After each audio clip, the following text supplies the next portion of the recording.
Oke, jadi kita sekarang mulai kuliah pertama ya. Jadi ini kuliah pertama, kuliah 1 ya, dari elektronika optik ya. Jadi kita akan membahas di sini tentang alat-alat dan prinsip kerja dari elektronika optik ya. Jadi apa sih itu elektronika optik ya? Jadi elektronika optik itu adalah kalau kita dari katanya ya, jadi dari perkata kita lihat ini ada elektronika dan optik ya. Jadi tentunya elektronika itu kita tahu semua ya. Jadi kata dasarnya ini elektron ya. Jadi kita memanipulasi laju elektron. Oke. Sedangkan optik ya, optik itu adalah kita memanipulasi cahaya ya, cahaya. Atau bahasa partikelnya dia itu namanya foton. Nah, jadi kalau elektron itu ada foton. Oke. Nah, tetapi khusus optik ini dia biasanya berlaku di gelombang tertentu ya. Jadi kalau frekuensinya lain itu ruang cakupnya berbeda ya. Contohnya kalau optik ini mungkin sekitar optik cahaya ya. Cahaya yang kita lihat itu panjang gelombangnya itu sekitar mulai dari mungkin 0,4 sampai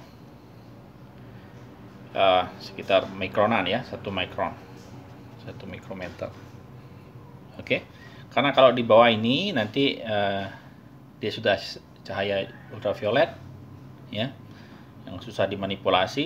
Di atas ini nanti dia pergi ke region yang namanya radio. Oke, jadi itu topiknya berbeda jadinya ya. Jadi optik itu cakupannya panjang gelombangnya yang ini aja ya. Ini panjang gelombangnya. Plus minus segini ya. Oke. Jadi kalau yang lain itu ilmunya berbeda ya.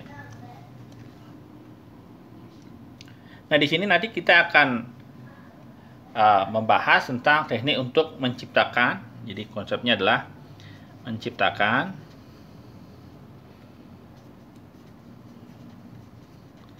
atau memanipulasi ya. Memanipulasi elektron cahaya. Jadi kita bisa menghasilkan cahaya dengan memanipulasi elektron atau memanipulasi elektron dengan cahaya ya. Jadi contohnya ini kalau kita dari elektron ke cahaya, ini contohnya LED ya. Dari cahaya ke elektron contohnya apa? Solar cell contohnya, atau fotodiode dan sebagainya ya.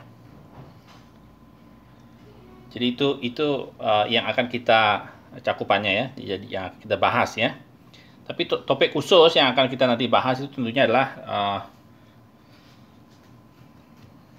di sini ya. Jadi contohnya yang di sini ya, alat-alat yang kita akan bahas nanti bisa lensa ya, lensa, cermin ya, ini untuk memanipulasi cahaya tentunya ya.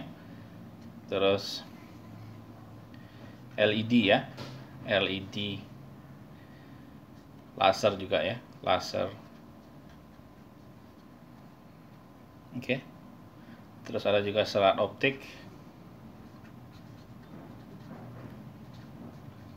serat optik. Oke. Itu beberapa topik yang akan kita bahas. Kalau kita sampai nanti kita bisa bahas juga fotovoltaik ya, fotovoltaik dan sebagainya dan seterusnya ya, dan mirip seperti itu ya. Voltaik apa lagi, panel ya, panel TV, panel elektronik ya, dan sebagainya ya. Jadi ini topik-topik khusus yang akan kita cakup nanti. Oke. Nah, jadi buku yang akan saya pakai, kalian bisa cari bukunya ya. judul buku yang saya pakai itu saya tulis ya, biar tidak ada masalah copyright nanti ya. Saya tulis judulnya itu buku ya, ini buku kita ya, Opto Electronics and Photonics. Oke. Jadi ada titik duanya, principles and practice. Oke, oleh S.O. Kasab, terbitkan oleh Pearson ya, Pearson. Ini yang utama yang akan saya pakai. Cuma saya juga akan pakai buku yang lagi satu ya. Ini buku yang lagi satu, judulnya Solid State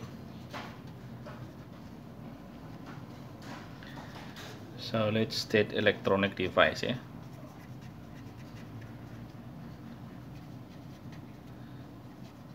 Ini oleh Ben.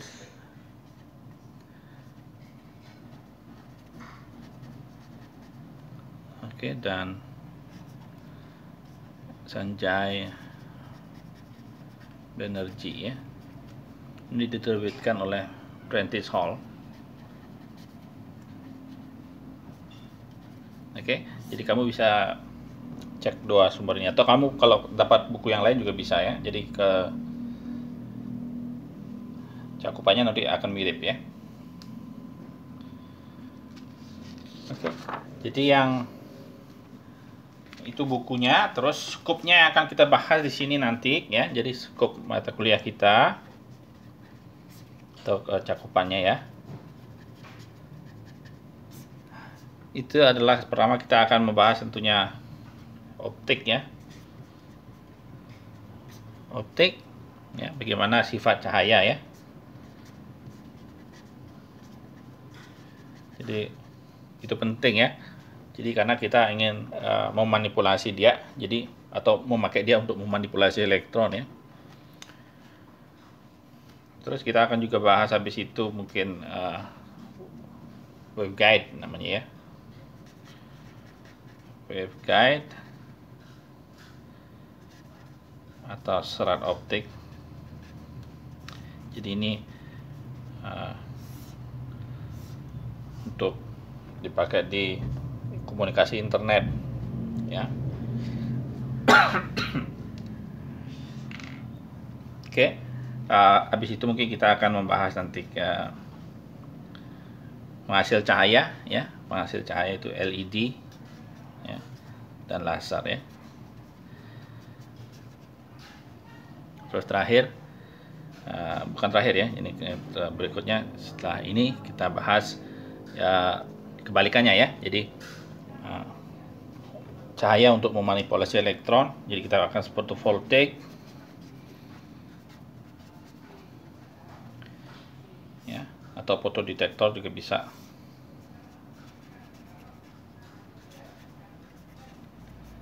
Oke. Dan terakhir mungkin polarisasi cahaya ya. Polarisasi dan modulasi cahaya. Oke, jadi ini yang akan topik bahasan kita. Nanti mungkin ada beberapa yang kita tidak tergantung dengan lajunya kita nanti ya. Mungkin nanti kita lihat ada beberapa mungkin yang tidak kesampaian. Jadi kita, waktu mengizinkan kita bisa kerjakan semua ya. Oke, jadi sekarang untuk kuliah pertama kita mulai dengan yang ini ya, optik atau cahaya ya, sifat cahaya.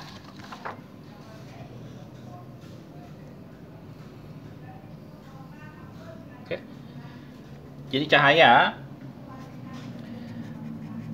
apa sih cahaya itu kan? Kamu tadi kita bilang itu adalah foton ya. Jadi kita akan mulai dari beberapa teori klasik sampai ke teori yang modern ya. Jadi yang teori yang paling klasik, yang paling mencakup, kita udah pelajari dulu SMP kali ya, SMP atau SMA, itu cahaya sebagai sinar namanya, sinar. Atau bahasa Inggrisnya ini ray optik. Oke. Nah, tapi ini cakupannya kecil. Ya. Nah, ini aplikasinya terutama yang kalau kita pakai lensa atau cermin ya. Jadi pembentukan bayangan dan sebagainya. Dulu kita sudah belajar itu ya, tapi kita akan revisi sedikit kalau kamu ingat ya. Nah, habis itu cakupan yang lebih besar adalah cahaya itu sebagai gelombang. Ya, jadi nanti kita lihat ada eksperimen yang tidak bisa dijelaskan dengan teori sinar. Ya. Jadi ini adalah cakupan yang lebih besar, cahaya itu sebagai gelombang. Oke. Tapi ada juga nanti cakupannya tidak cukup, ini kita akan bahas namanya gelombang elektromagnet ya. Ya, kalau mau pelajari SMA ini sedikit ya. Gelombang elektromagnet. Magnetik ya. Gitu. Jadi semakin keluar semakin luas ini ya. Jadi semakin luas cakupannya ya. Tapi ini tidak cukup juga untuk kita bahas nanti seperti solar panel, LED ya.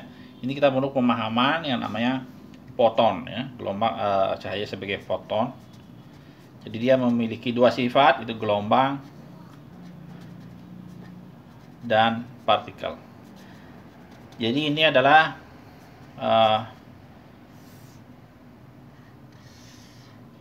pandangan yang paling luas ya. Ini pandangannya sampai sekarang ilmu modern ya. Jadi cahaya itu sebagai foton namanya ya. Oke, jadi itu yang akan kita bahas untuk topik tentang cahaya, sifat atau sifat cahaya.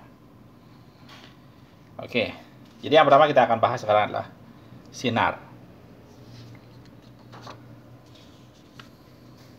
Oke. Nah, cahaya sebagai sinar. Cahaya sebagai sinar ya. Apa sih artinya sinar? Sinar atau ray ya. Nah, sinar itu adalah artinya dia bergerak lurus ya. Ray optik. Nah, jadi kita akan bahas namanya asas Fermat. Asas Fermat. Ini mungkin yang lebih general ya untuk cahaya ya. Oke, jadi asas Fermat bilang cahaya bergerak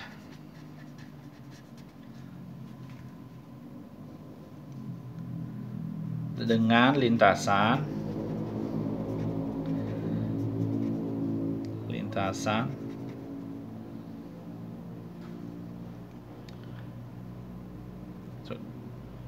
dalam lintasan biar bagus kata-katanya.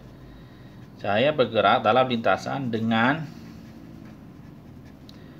waktu terpendek. Oke, jadi cahaya bergerak dalam lintasan dengan waktu yang terpendek ya. Ya, jadi contohnya kita punya dua titik A dan titik B. Jadi cahaya ini harus bergerak dari titik A dan ke titik B. Ya. Jadi cahaya ini akan menempuh lintasan yang waktu terpendek. Jadi kita bisa tulis apakah lintasannya seperti ini, atau lintasannya seperti ini, atau lintasannya seperti ini ya. Nah, tentunya dengan logika kita tahu lintasnya ya garis lurus yang ini ya, yang di tengah itu ya. Oke, karena itu adalah lintasan yang ditembus cahaya dengan waktu terpendek dari A ke B. Ya, dari segi panjang juga paling pendek ya. Oke. Jadi kadang kita bisa tulis kalau kita punya panjang lintasan cahaya namanya ya. Panjang lintasan cahaya ini pokoknya Jadi L-nya paling kecil ya, L minimum ya. Jadi L-nya harus minimum. Seperti itu. Oke, tapi L minimum itu belum tentu ya. Jadi nanti kita akan, yang paling penting adalah T-nya minimum. Ini belum tentu ya. Ya, kalau tidak ada, kalau materialnya sama, ini sama ya. Kalau materialnya sama, ini sama. Oke. Nah, sekarang kita akan pakai contoh ya. Contoh penggunaan asas Fermat itu ya. Jadi kita akan sekarang coba bahas pantulan cahaya dari cermin datar ya.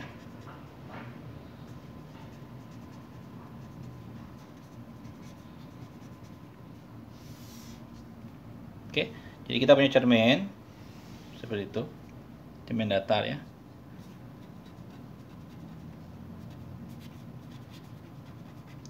Jadi cahaya ingin bergerak, jangan, untuk sederhananya dulu ya. Kita akan pakai tingginya sama dulu ya, jangan pokoknya titik A di sini, titik B di sini ya. Jadi ini paling sederhana ya. Jadi pertanyaannya adalah lintasan mana yang ditempuh oleh cahaya pergi dari titik A ke titik B tetapi harus melewati cermin ya. Jadi cahaya itu bisa pergi ke sini. Ini saya bilang lintasan 1 ya, bisa pergi ke situ, atau dia pergi ke sini di tengah-tengah sini,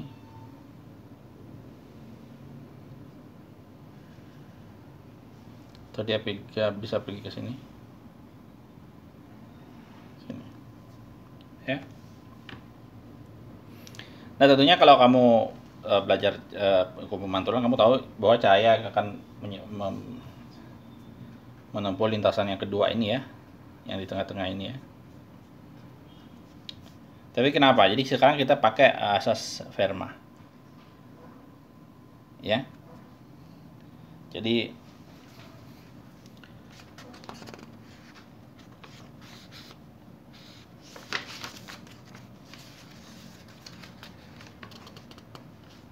kita akan lihat kenapa lintasan ini yang terpendek ya. Jadi umpamanya kita set ini panjangnya, tingginya umpamanya kita bilang ini 1. Oke. Terus kita set ini panjangnya juga 2 ya. 2. Kata gambarnya lebih lebar ya. 2. Terus umpamanya dia jatuh di sini. Ya, saya pakai warna lain dulu ya. Dia jatuh di, kita mau hitung berapa waktunya ya. Seperti itu. Jadi umpamanya dia jatuh di X ya. Berarti di sini adalah panjangnya ini adalah 2 min X. Oke. Jadi sekarang kita tinggal mencari berapa sih panjang dari yang ini dan yang ini. Karena itu lintasan cahayanya ya. Jadi kalau cahayanya bergerak dengan kecepatan cahaya, kita bisa tulis namanya ya sini C ya. Kita set sama dengan C. Itu misalnya konstan ya, itu sekitar 3 kali 10 pangkat 8 meter per sekon. Jadi kalau dia bergerak dari A ke titik O, ini saya tulis titik O, ke titik B ya. Jadi kita bisa hitung waktunya ya. Jadi waktunya T dari A O B itu sama dengan panjang AOB dibagi C. Oke. Dibagi kecepatannya. Sehingga kalau kita ingin melihat apakah cahaya ini dari AOB ini adalah waktunya paling kecil, ya, kita tinggal meminimalisasi panjangnya. Jadi kalau ini minimum, ini juga minimum. Oke.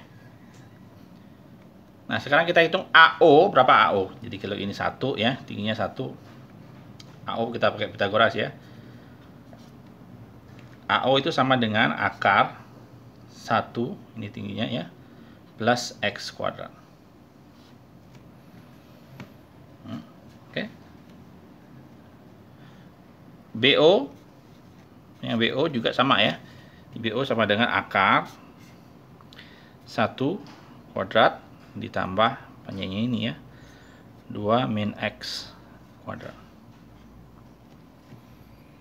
Oke. Jadi kita tinggal L AOB, panjangnya ini. Kita tinggal tulis di sini ya.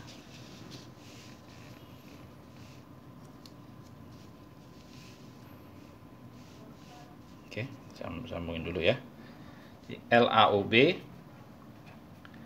sama dengan AO plus BO ya, atau OB ya. Jadi panjang lintasannya itu adalah akar 1 plus X kuadrat plus akar 1 plus 2 plus X, 2 min ya, min X kuadrat. Nah, ini sekarang kita akan cari di mana titik X agar panjangnya ini paling kecil. Oke, jadi caranya adalah kita pakai kalkulus ya. Jadi saya sudah tutup ya, nggak perlu lagi. Jadi kita pakai sekarang kalkulus. Jadi kita turunkan terhadap apa? Terhadap X. Ya, ini akan sama dengan 0 saat LAOB minimum ya. Oke, jadi itu. Jadi kalau kita turunkan, hati-hati ya, kalau turunkan ini terhadap X, apa jadinya? Itu adalah ini pangkat setengah ya. Jadi per dx, ini pangkat setengah, jadi setengah ya. Terus pangkatnya jadi di bawah ya. Jadi nanti dia per akar 1 plus X kuadrat, seperti itu. Turun dia ya. Terus kali turunan yang di dalamnya adalah turunannya adalah 2X. Turunnya 0, ini turunnya 2X. Ya, sama kita lakukan hal yang sama, ditambah setengah juga per akar 1 plus 2 min X kuadrat. Kali turun dalamnya ini turunnya 0, itu turunannya adalah 2 kali 2 min X ya, kali turunan dalamnya min 1, min 1. Seperti itu. Oke. Nah, nanti dari sini kita akan dapat X per akar 1 plus X kuadrat sama dengan X 2X ya, per akar 1 plus 2 min X kuadrat. 2 min X ini ya, 2 min X ini ya.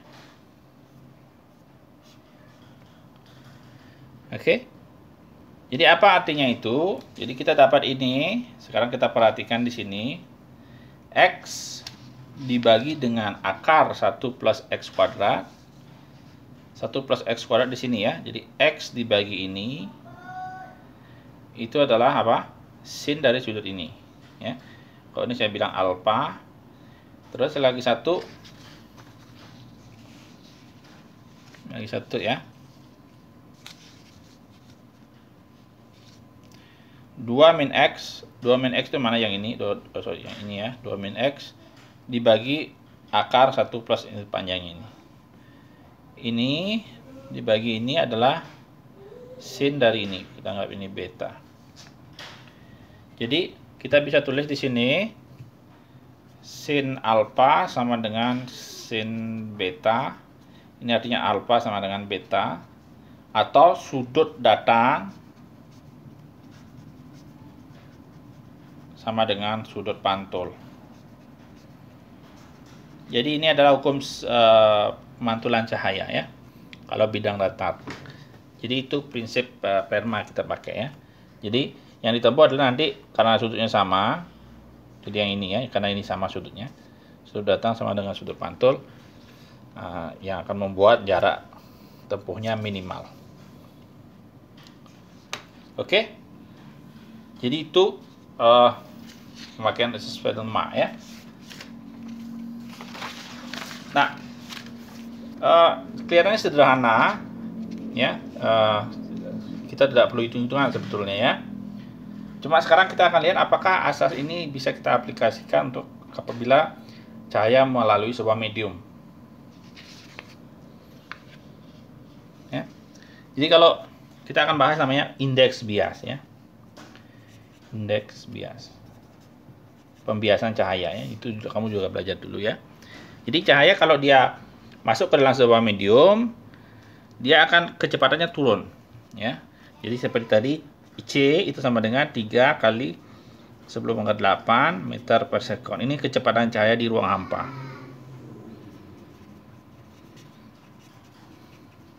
Ini dia maksimum ya, ini paling besar di ruang hampa ya. Ketika dia memasuki medium, dia akan masuk medium sehingga berkurang kecepatannya, jadi V ini lebih kecil daripada C dalam medium, dalam media ya. Oke. Jadi kita bisa kasih sebuah medium itu berdasarkan rasio antara kecepatan cahaya dengan dalam ruang hampa dengan kecepatan cahaya pada medium. Itu namanya indeks bias ya. N itu sama dengan C per V. Dan ini selalu lebih besar sama dengan 1 ya untuk material yang bukan konduktor ya. Kalau konduktor lain ceritanya nanti ya. Beberapa contoh itu adalah air, itu N-nya sama dengan 1,33. Oke. Jadi diamond atau permata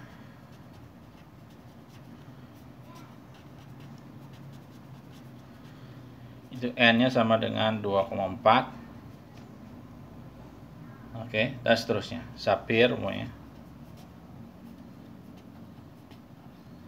N sama dengan 1,76 dan sebagainya ya. Jadi artinya rasio kecepatan cahaya di dalam medium tersebut ya lebih kecil daripada di ruang hampa.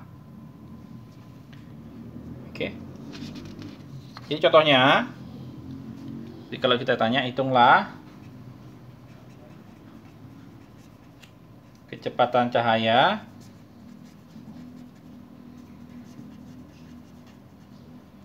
dalam gelas, ya. Diketahui N sama dengan 1,5 umpamanya. Jadi kamu pakai tadi N, definisinya itu sama dengan C per V sama dengan 1,5, sehingga kita dapat V itu sama dengan C per N ya. 3 kali 10⁸ meter per sekon dibagi 1,5. Jadi kamu dapat kecepatannya dia 2 kali 10⁸ meter per sekon di dalam gelas. Oke.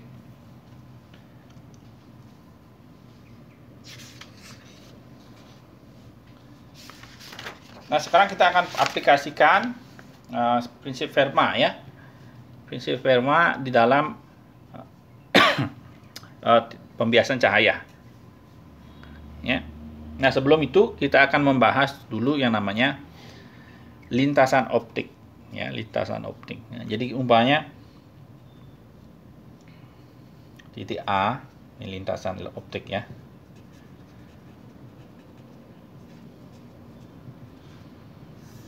Oke. Titik A dan titik B ya. Tapi titik A dan titik B ini berada sebuah medium N. Oke. Ini panjangnya L. Jadi cahaya itu bergerak dari A ke B. Jadi kita hitung sekarang berapa sih waktunya ya. Jadi kecepatan cahayanya itu adalah V sama dengan C per N.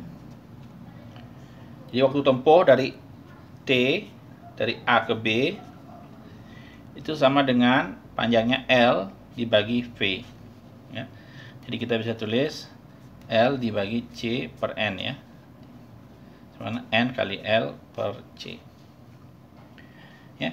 Jadi TAB kita bisa lihat ini kan konstan ya. Jadi ini proporsional dengan N kali L. Ya, jadi ada definisi namanya panjang lintasan optik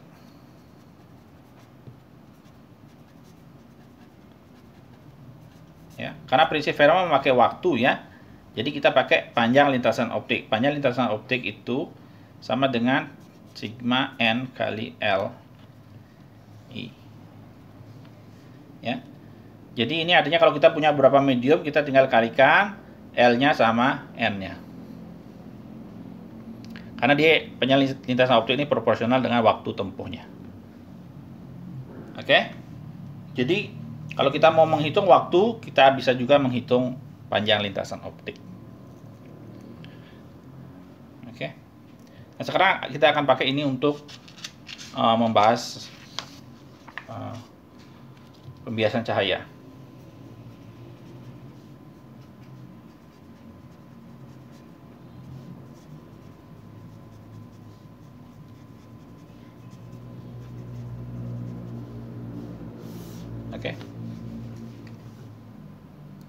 Oke, untuk ini kita akan bahas di video berikutnya ya.